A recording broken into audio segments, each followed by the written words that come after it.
We've covered a lot of information in these videos. We've talked about the RVU system, if you will, the RVRVS system. We've talked about what is pre, intra, and post-service work.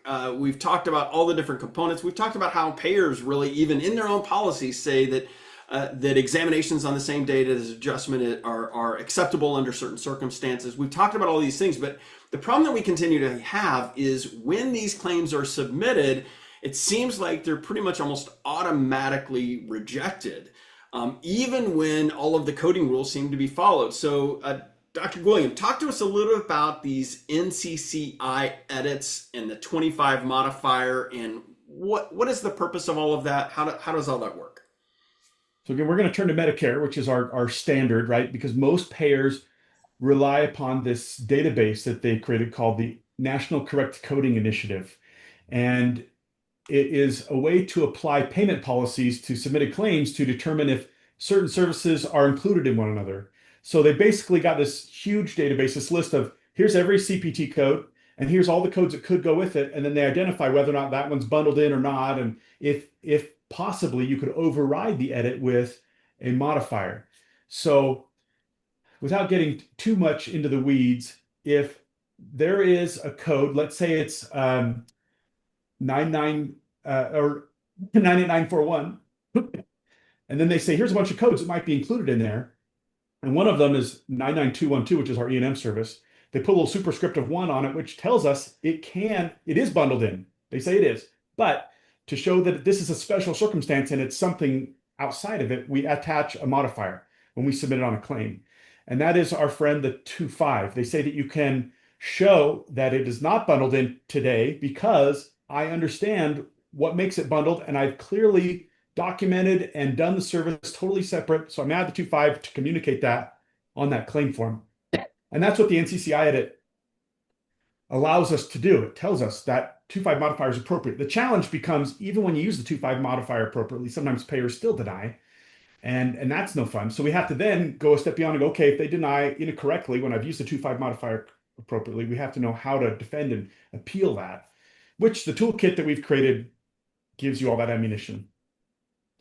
And the hope is, Doc, also that in the toolkit, there are a few things that we're hoping, and we need a large body of people to actually utilize these, if you will, these tips in order to continue to evidence this out. But we believe actually we'll tell the story on a claim form to potentially prevent it from being denied to begin with as well. In other words, we can prevent it up front as opposed to having to go through the appeals process. But both are going to be important. So we need to make sure that everything is rock solid, both on the claim form as well as in the documentation, to have the highest level of ways to be able to fight back on appeal, to make sure that they're not misapplying these NCCI edits, especially since the NCCI, or the National Correct Coding Initiative, very clearly says that you can identify when something is separate and distinct, in this case especially, right?